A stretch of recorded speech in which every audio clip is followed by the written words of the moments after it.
Кто из нас в детстве не зачитывался легендами и мифами древнего мира? И это были не просто занимательные истории для внеклассного чтения. Легендарное прошлое Древней Греции и Древнего Рима занимает немало страниц в школьных учебниках истории. Начиная с XVIII века, знание так называемой античной истории стало мерилом образованности человека. Поэтому уже не одно столетие школьники заучивают имена римских богов и императоров, даты великих римских сражений и годы постройки грандиозных римских сооружений. В этом фильме мы попробуем разобраться, что же это такое древнеримская история, подлинное прошлое или литературный миф.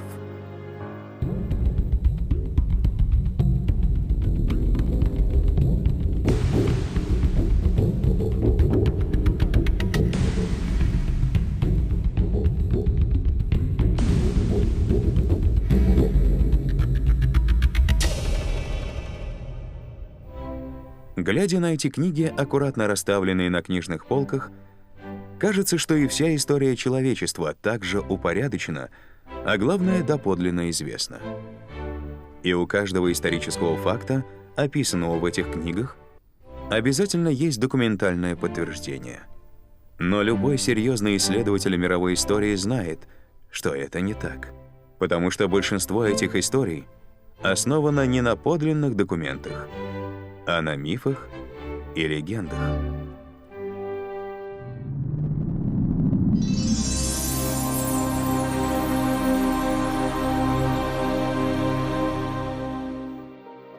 О том, что легенды очень часто рождались на пустом месте, говорит история выдающегося писателя эпохи Возрождения Франческо Петрарки.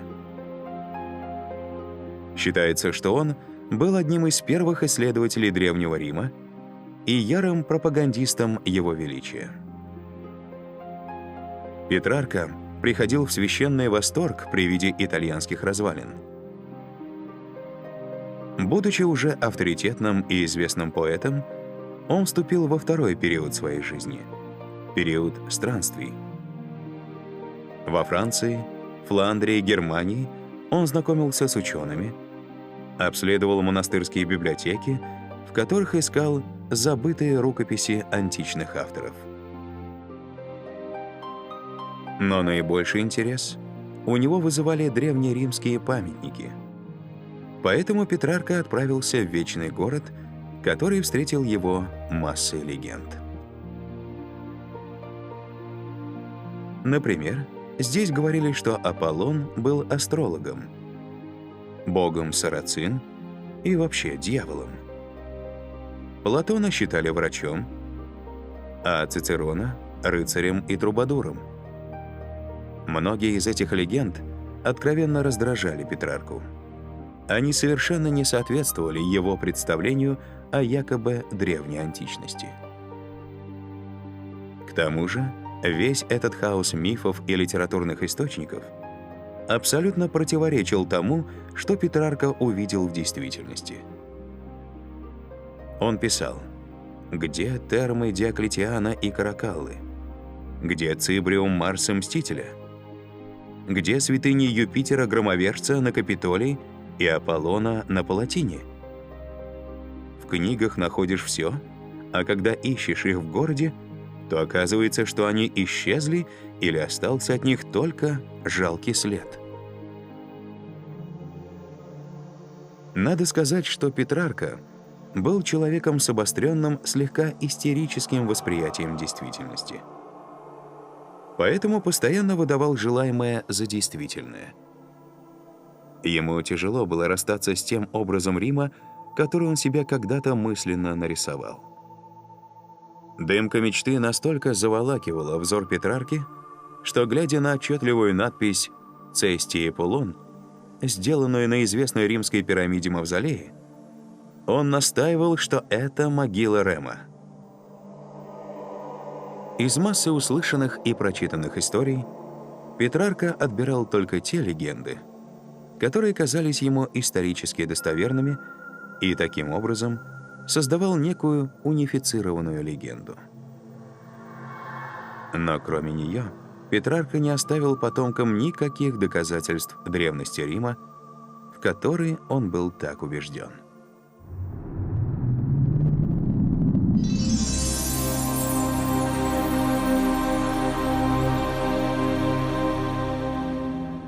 Всем известна легенда об основателях Рима, братьях Ромуле и Реме. В этой легенде сказано, что братьев выкормила своим молоком волчица. Этот классический сюжет изображает бронзовая скульптура, установленная в музее Капитолия в Риме. Это так называемая капитолийская волчица. Искусствоведы утверждают, что скульптура была сделана в V веке до нашей эры.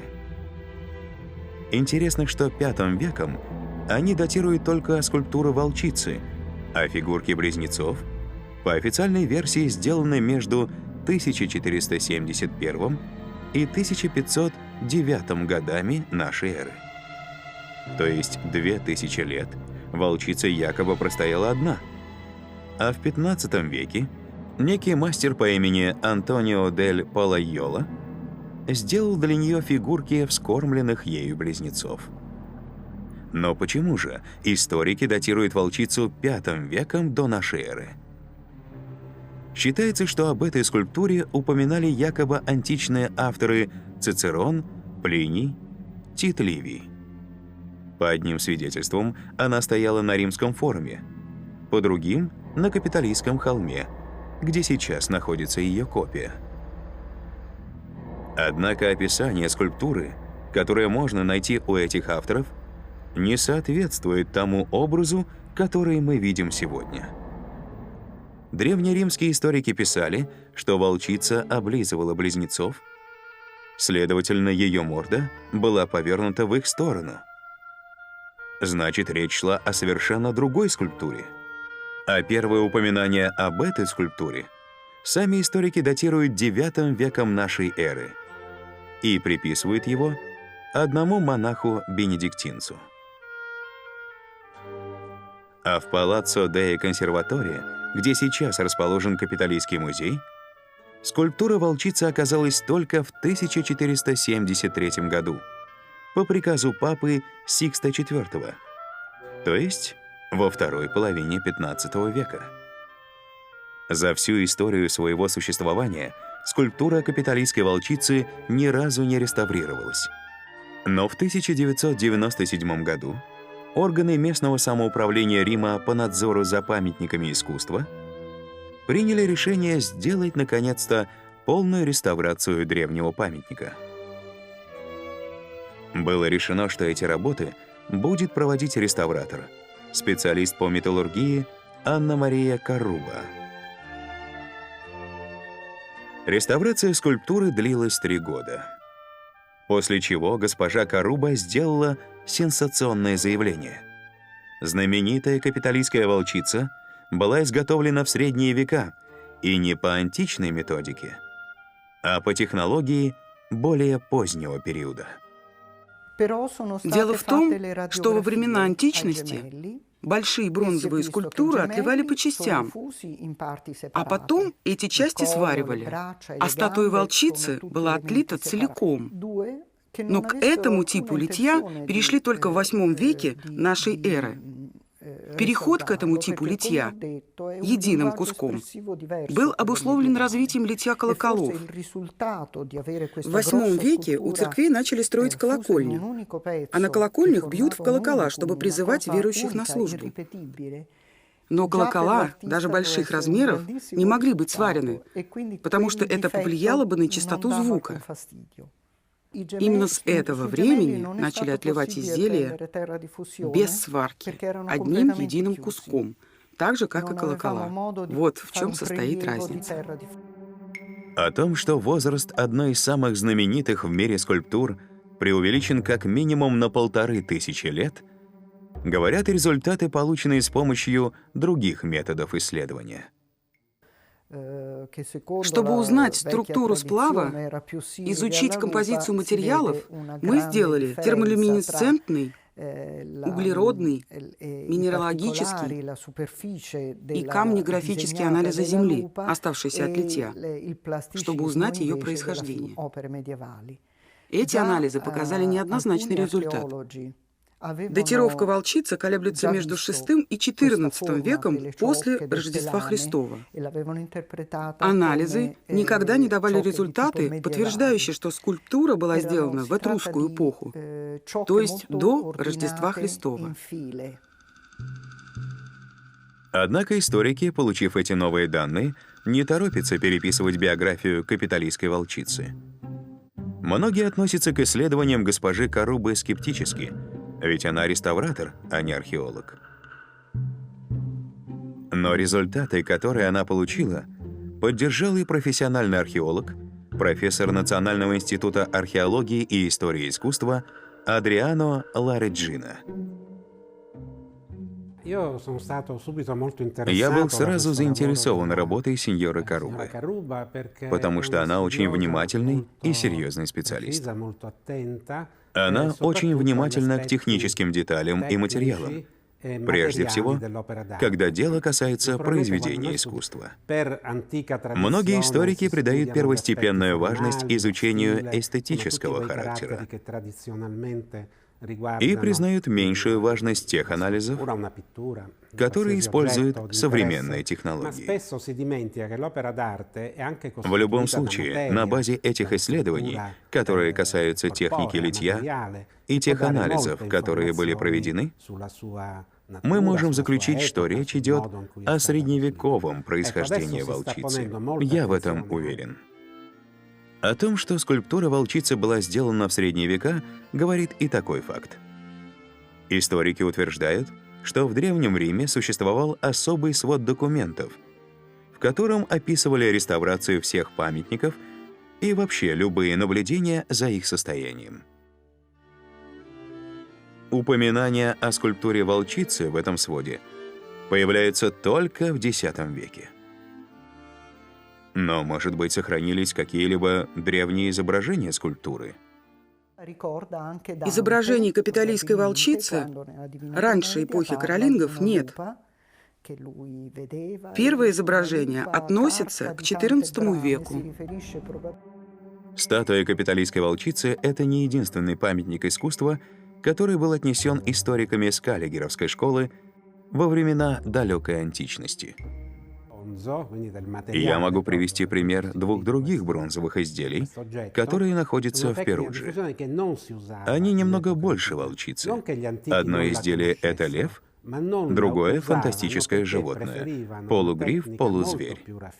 Эти два больших произведения искусства, о которых в прошлом велось очень много дискуссий, считались античными, этрусскими произведениями. Как потом оказалось, они тоже являются средневековыми произведениями, потому что в архивах Перуджи нашелся документ, в котором говорилось об оплате за работу по изготовлению этих двух фигур. Это надежный, подлинный документ. К сожалению, документов, подтверждающих средневековое происхождение капитолийской волчицы, пока не нашлось. Поэтому в музее не торопятся изменить официальную дату создания статуи, указанную на табличке. Да и вообще, стараются не комментировать результаты исследований Анны Марии Карубы. Публике надо давать возможность сформировать собственное мнение. Это важная вещь. Музеи — это места познания, а также изучения для публики, а не только для ученых. Я думаю, что мы должны давать публике доступные инструменты для того, чтобы она могла составить собственное мнение на основе точных данных, документов, достоверной информации. Так что если историки перестанут упорствовать в своих заблуждениях и непредвзято изучат результаты, полученные с помощью современных методов исследования древних памятников, то наконец-то сами убедятся, что статуя капитолийской волчицы была сделана не раньше XIV века нашей эры.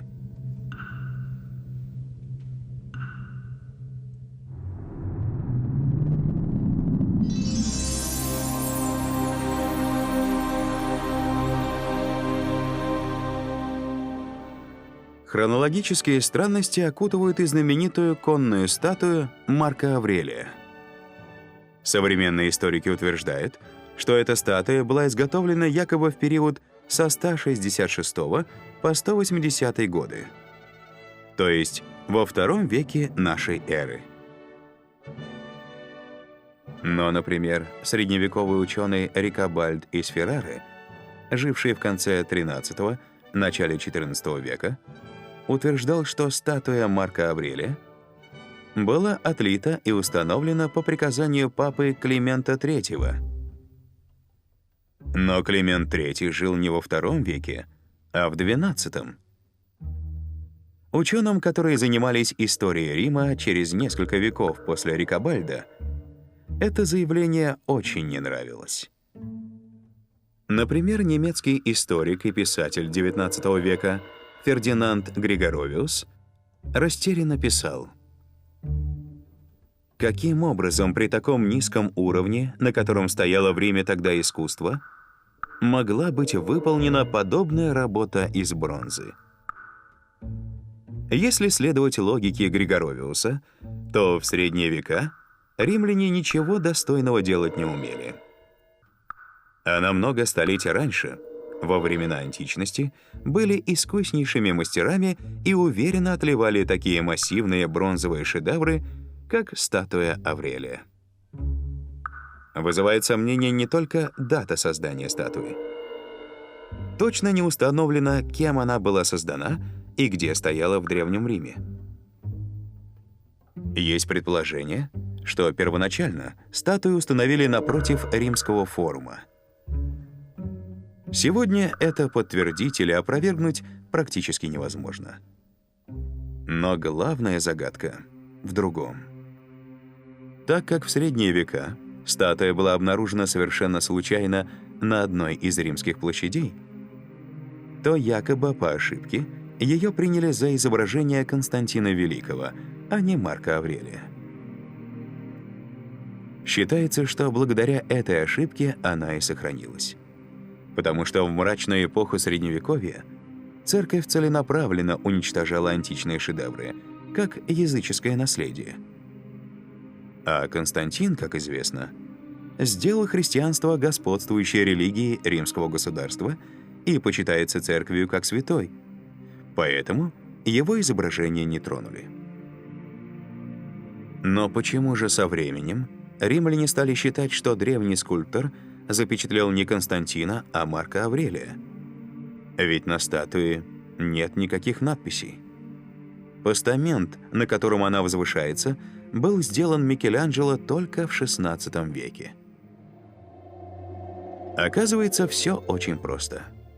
В XV веке библиотекарь Ватиканской апостольской библиотеки Бартоломео Сакки рассматривал изображение Марка Аврелия на древних монетах. Ему показалось, что это изображение очень похоже на облик статуи.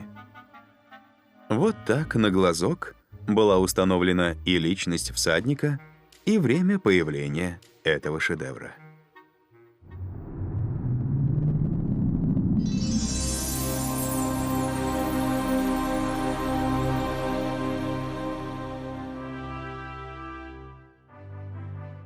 В итальянской столице есть еще один исторический памятник, необычайная древность которого также вызывает сомнения.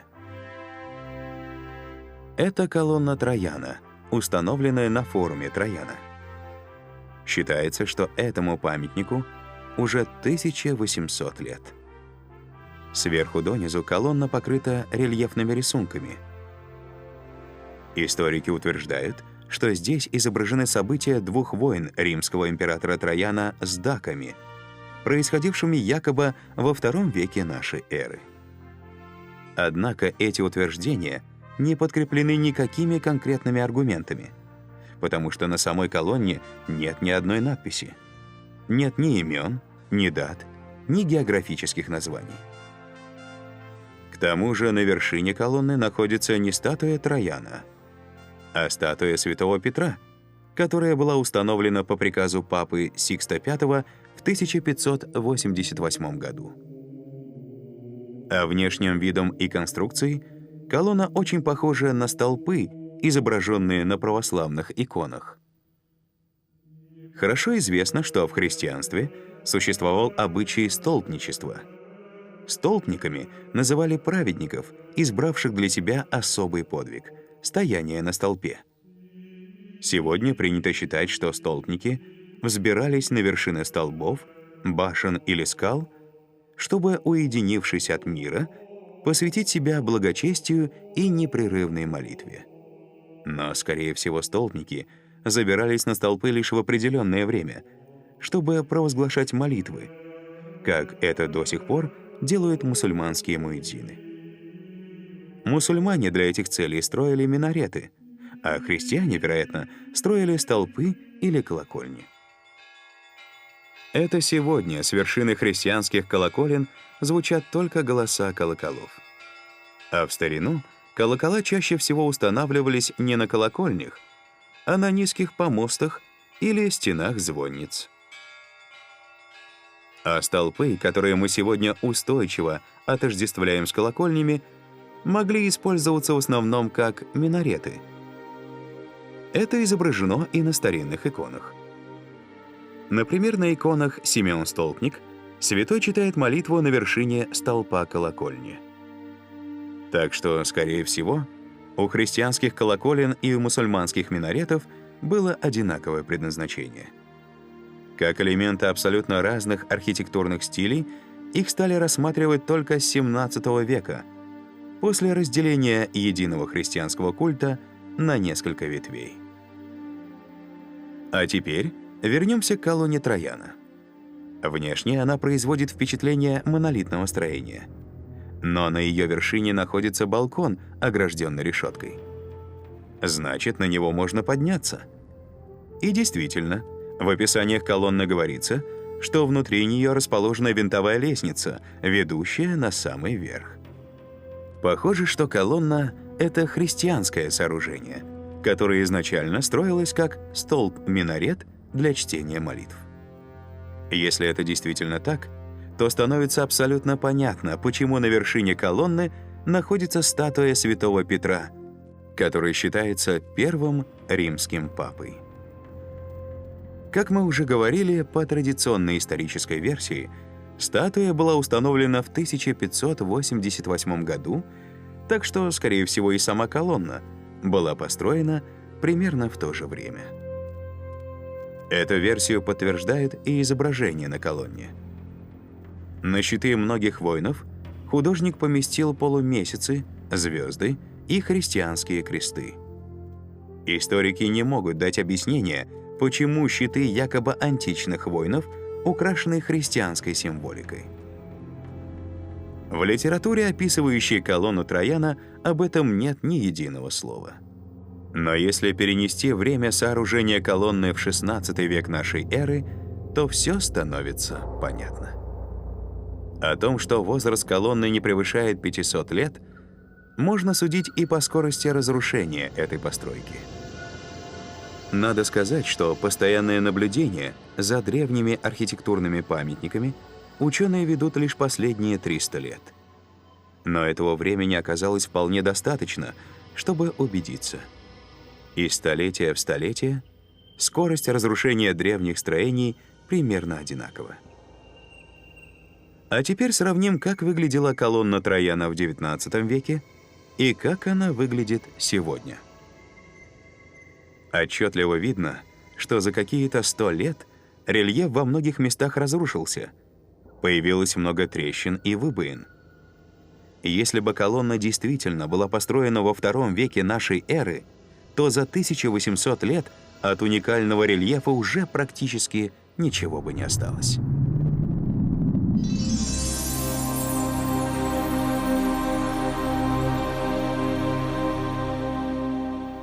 Пройдемся по дворцу Ватикана. Это апартаменты Борджиа. Они были построены по приказу папы Николая V в середине XV века. А с 1492 по 1503 годы они служили покоями папы Александра VI Борджиа. До него такого роскошного убранства в этих покоях не было. Именно по приказу Александра VI в течение 2 лет они были расписаны художником Бернардино де Бетто, прозванным Пинтурикио, и его подмастерьями. Апартаменты Борджиа состоят из нескольких залов. На сводах одного из них, так называемого «зала Севилл», находится уникальный зодиак. Интересно, что его подробного изображения нет ни в интернете, ни в альбомах. Публикуются лишь отдельные фрагменты. А до 2005 года даже во время частного посещения музея нельзя было сделать фотографию этого зодиака. Только папа Бенедикт XVI, избранный в 2005 году понтификом, разрешил посетителям фотографировать в музеях Ватикана. Зодиак состоит из 8 отдельных картин. 7 из них посвящены 7 планетам, известным в древности. Это Юпитер, Марс, Венера, Меркурий, Сатурн, а также Луна и Солнце. 8-я картина, подписанная словом «астрология», изображает создание античной системы мира Птолемея. На этом зодиаке, как и на многих других зодиаках, зашифрована некая дата. Естественно предположить, что это дата создания Птолемеевской системы мира. Ведь никаких других событий на зодиаке не изображено. Но если это действительно так, тогда расшифровка этого зодиака может быть совершенно нежелательна для историков. Поэтому и невозможно найти полное изображение зодиака в открытой печати. Согласно хронологии Скаллигера Петавиуса, древний астроном Клавдий Птолемей, создавший знаменитую систему мира, жил во II веке нашей эры. Считается, что его системой пользовались 1500 лет, вплоть до появления в XVI веке гелиоцентрической системы Николая Коперника.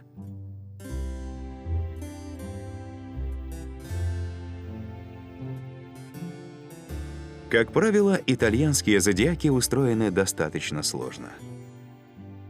Их составители старались, чтобы с первого взгляда ничего нельзя было понять. Изображенные на зодиаке соответствия планет и созвездий иногда настолько расплывчаты, что заранее можно сказать, у такого гороскопа будет много астрономических решений. Для того, чтобы определить, какая из дат точная, нужна дополнительная астрономическая информация. Ее содержат не все средневековые зодиаки. К счастью, на зодиаке в зале Севилл такая информация есть. Используя компьютерную программу Horus, можно найти все решения гороскопа зодиака в пределах с 500 года до нашей эры до 1900 года нашей эры. Эти вычисления провели ученые-математики Анатолий Фоменко и Глеб Носовский. Оказалось, что у гороскопа в апартаментах Борджиа существует только одно решение — 28 августа 1228 года нашей эры. Но если в этом зодиаке зашифрована дата изобретения Птолемеем его системы мира, которую он изложил в своем знаменитом сочинении «Альмагест», значит, традиционная датировка жизни Птолемея ошибочна. Историки утверждают, что эпоха жизни Птолемея — это II век нашей эры, а дата, записанная в зодиаке, 1228 год, это XIII век нашей эры. Разница составляет 1100 лет. Дата, записанная на зодиаке астрономии в палатах Борджиа, в корне противоречит скаллигеровской датировке эпохи Птолемея, якобы II век нашей эры. И вообще она противоречит скаллигеровской картине истории в целом. С другой стороны, она идеально укладывается в новую хронологию. Напомню, что согласно одному из важнейших результатов новой хронологии, полученному Анатолием Тимофеевичем Фоменко Владимиром Вячеславовичем Калашниковым и мной в середине 90-х годов прошлого века. Это датировка звездного каталога Альмагеста, согласно которой этот каталог, вошедший в труд Птолемея, не мог быть составлен ранее 600 года нашей эры и позднее 1300 года нашей эры. Так вот, дата 1228 в точности попадает в этот интервал независимой датировки звездного каталога Альмагеста и таким образом идеально согласуется с новой хронологией. Итак, получается, что Птолемеевская система мира, изложенная в звездном каталоге Альмагест, была создана в XIII веке нашей эры. Однако в целом Альмагест мог редактироваться и дополняться вплоть до XVI века, пока окончательно не вышел из употребления в связи с появлением теории Николая Коперника и Тихо Браги.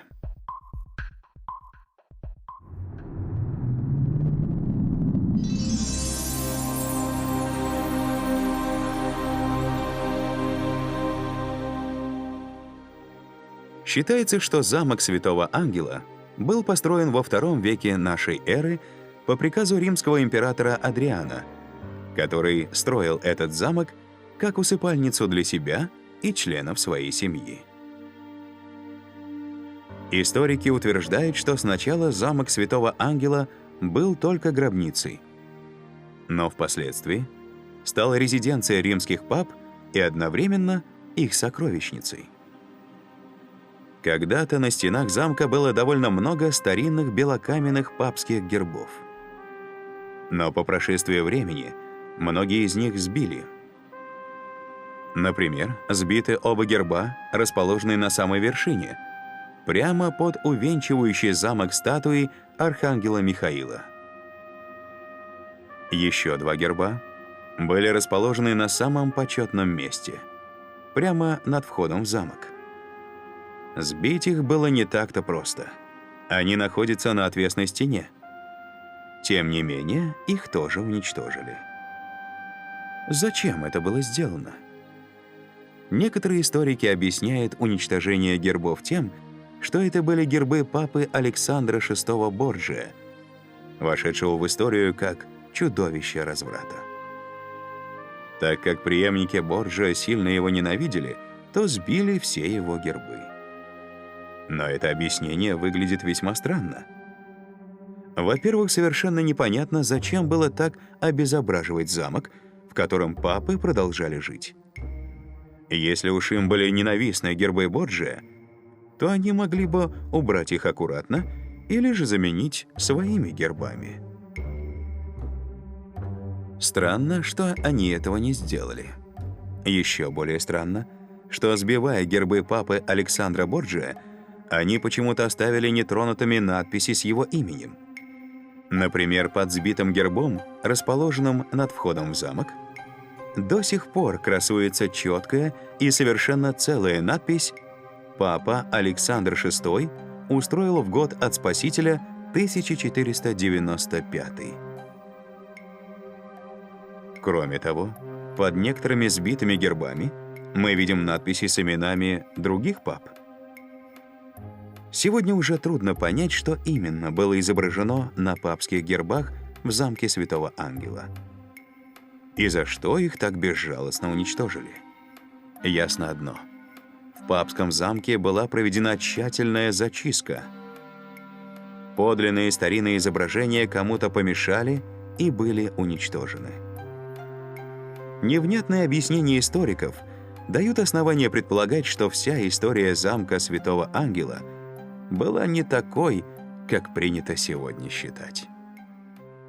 Согласно нашей реконструкции, замок Святого Ангела был построен примерно в 1453 году папами-беглецами, которые вывозили из захваченного Константинополя сокровища, государственную казну. Эта казна была вывезена на кораблях, и сегодня сундуки, в которых она хранилась в те годы, выставлены в музее замка Святого Ангела. Папы спасали сокровища от османов, захвативших Царьград в середине XV века. После прибытия беглецов на новое место, в итальянский Рим, первым делом им необходимо было создать укрепленную тайную сокровищницу для хранения привезенного золота. Дело не терпело промедления, и, вероятно, поэтому ее не стали строить заново, а воспользовались уже готовым сооружением. Скорее всего, в то время в замке располагался городской театр, а не древняя гробница, как утверждают историки. Замок Святого Ангела стоит на самом берегу реки Тибр. Согласно нашей реконструкции, корабли, груженные драгоценностями, которые вышли из Константинополя перед его захватом османами, они остановились у берега реки в том месте, где рядом, совсем рядом, стояли остатки старого театра. Этот театр срочно укрепили, превратили в мощный укрепленный замок, и туда перенеслись корабли и сокровища. Это было незадолго до 1453 года нашей эры.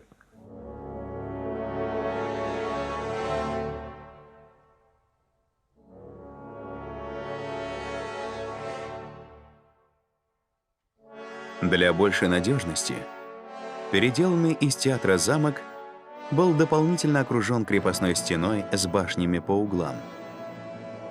По каким-то причинам позднейшие папы захотели скрыть, что их предшественники нашли пристанище в старом городском театре. Поэтому придумали легенду о том, что в античные времена замок Святого Ангела был мавзолеем римского императора Адриана. Для большей убедительности историки даже создали макет мавзолея, который, кстати, очень похож на театр. Даже сегодня видно, что прежде всего замок Святого Ангела — это укрепленная тайная сокровищница, причем созданная по образцу египетских пирамид. Мы говорили в наших предыдущих фильмах, что по версии Фоменко и Носовского пирамиды были потайными царскими сокровищницами Великой Русской империи XIV-XV веков, что, конечно, не мешало им одновременно служить храмами или гробницами. Пирамиды были идеальным местом для тайного хранения сокровищ. Их невозможно было беспрепятственно взломать, потому что они были расположены на виду у всего народа. Такое циничное ограбление сокровищницы выглядело бы как святотатство. Не исключено, что пирамиду можно было открывать только в личном присутствии царя. Чтобы попасть в сокровищницу, сначала надо было отодвинуть многотонный камень в стене пирамиды, загораживающий вход. Затем пройти вглубь пирамиды до внутренней камеры, не попав при этом ни в одну из приготовленных для непрошенных гостей ловушек.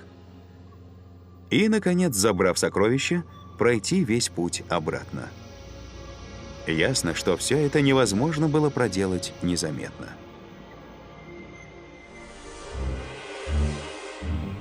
В замке Святого Ангела путь во внутреннее помещение идет по винтовому подъему, постепенно поднимающемуся вверх в толще каменной кладки замка. Подъем был сделан просторным, вероятно, чтобы по нему могли проезжать груженные обозы. Тем не менее, при нападении он весь хорошо простреливался. Кроме того, перед самым входом во внутреннее помещение замка проход сужается. Над ним расположен широкий колодец, через который можно было сверху поражать нападавших, а при необходимости завалить проход, полностью перекрыв доступ внутрь. По-видимому, таков был старый имперский способ хранить казну. Именно так и был устроен замок Святого Ангела.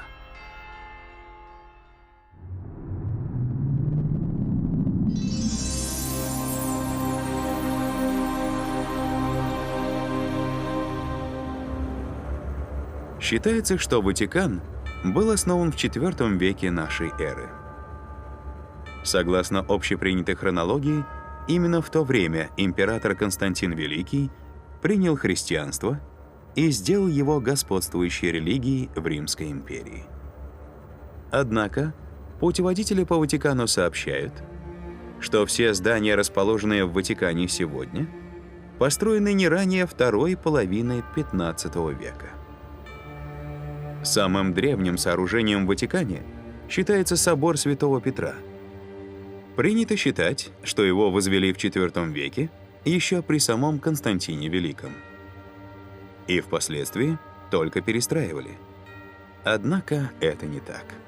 Сами историки признают, что Константин Великий повелел поставить на могиле апостола Петра совсем другую церковь-базилику, от которой ничего не осталось. Сообщается, что вскоре после постройки она была сильно повреждена. Виноват в этом был якобы папа Дамас I, который распорядился прорыть в округе каналы. В результате этого строительства к базилике стали направляться потоки воды, которые и разрушили церковь. Интересно, что, несмотря на это, папа Дамас был причислен к лику святых. В Ватикане в его честь даже назван двор Святого Дамаса. После разрушения первой церкви-базилики был построен вот этот собор Святого Петра, который многие по ошибке считают очень древним, однако построен он был в XVI-XVII веках. В 1626 году его осветил папа Урбан VIII. Но была ли здесь вообще когда-нибудь первая церковь-базилика? Посмотрим на несколько старинных рисунков, на которых изображен Ватикан XVI века. Вот, например, старинная фреска 1537-1541 годов, находящаяся в замке Святого Ангела в Риме. На ней изображен театр Браманте, идущий вниз по склону холма и соединяющий папский замок Бельведер, расположенный на вершине холма, с апартаментами Борджиа. Справа вдали виден замок Святого Ангела. Но тогда на переднем плане, или несколько левее, должен быть виден собор Святого Петра, но его там нет. Нет здесь и старинной церкви-базилики. Вместо них изображен пруд, на котором разыгрывается морское представление. Вокруг пустырь. Глядя на эту фреску, становится понятно, почему историки, говоря о театре Браманте, слово «театр» применяют как бы в переносном смысле. Дескать, на самом деле это был никакой не театр, и получил это название по ошибке. Однако на фреске совершенно очевидно показано, что нижняя часть театра представляла собой пруд для морских представлений. А выше, в Бельведерском дворе, устраивались рыцарские турниры. Один такой турнир, устроенный папой Пием IV по случаю бракосочетания своих родственников, изображен на сохранившейся до нашего времени старинной фреске. Следовательно, никакой древней базилики над гробом Святого Петра в то время не было. Посмотрим еще на одну старую картину, изображающую Ватикан XVI века. На ней показана верхняя часть театра Браманте. Там, в XVI веке, хранилась коллекция мраморных, якобы античных скульптур, принадлежавшая папе Юлию II. На этой картине место собора Святого Петра, к сожалению, не захвачено. Но хорошо видно, что вокруг театра Браманте во все стороны раскинулось чистое поле. В середине XVI века оно еще было совершенно необжитое. Хотя вряд ли бы оно так пустовало, если бы еще с IV века на нем стояла величественная базилика, воздвигнутая по приказу самого Константина Великого. А это рисунок из Всемирной хроники Шеделя, выпущенный якобы в 1493 году. На этом рисунке тоже изображен Ватикан. На высоком холме стоит крепость. Вероятно, это Бельведер.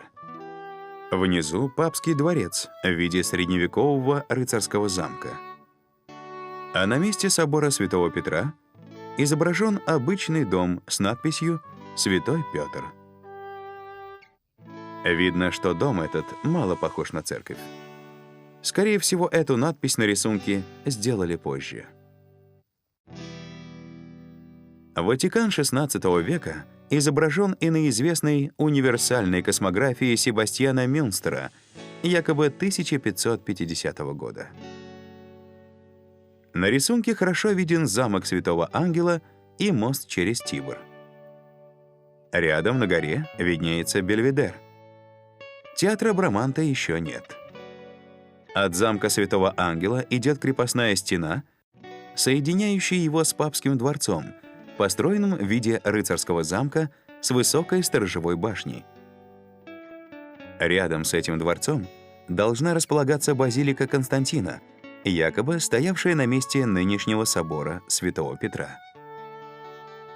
Но почему-то нет никакой надписи, говорящей о ней. В то же время Папский дворец подписан «Палатиум Папы». Неужели Папский дворец имел для Себастьяна Мюнстера больше значения, чем базилика, поставленная Константином Великим над гробом самого апостола Петра? Вряд ли такое возможно. Скорее всего, никакой базилики в XVI веке там просто не было.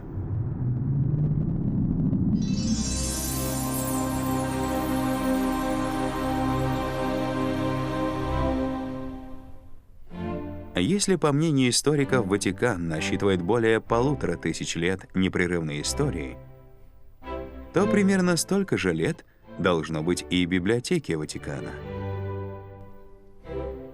И многие думают, что так оно и есть. Однако, как сообщают сами историки, известная папская библиотека была основана только в XV веке. При этом они не объясняют, почему в течение 1000 лет папам не приходила в голову мысль о создании книгохранилища. И только в 1475 году папа Сикст IV издал буллу об основании библиотеки. Известно, что ее основу составила коллекция папы Николая V, состоявшая из 834 латинских кодексов. Откуда у папы появилось в личном распоряжении столько рукописей, историки Ватикана не сообщают. Якобы он их сам где-то собрал для своего личного пользования, пока еще не был папой. А потом привез с собой в Ватикан. Николай V стоял во главе Ватикана с 1447 по 1455 годы, то есть на 20 лет раньше Сикста IV. Интересно, что в 1475 году в папской библиотеке было уже 2527 греческих и латинских рукописей. Если не считать коллекции Николая V, то в год своего основания библиотека насчитывала уже 1693 книги.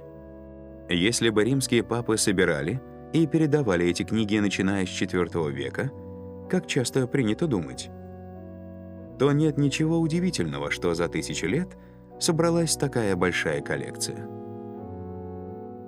Изготовление книг в средние века было делом дорогостоящим, поэтому хранили их очень бережно.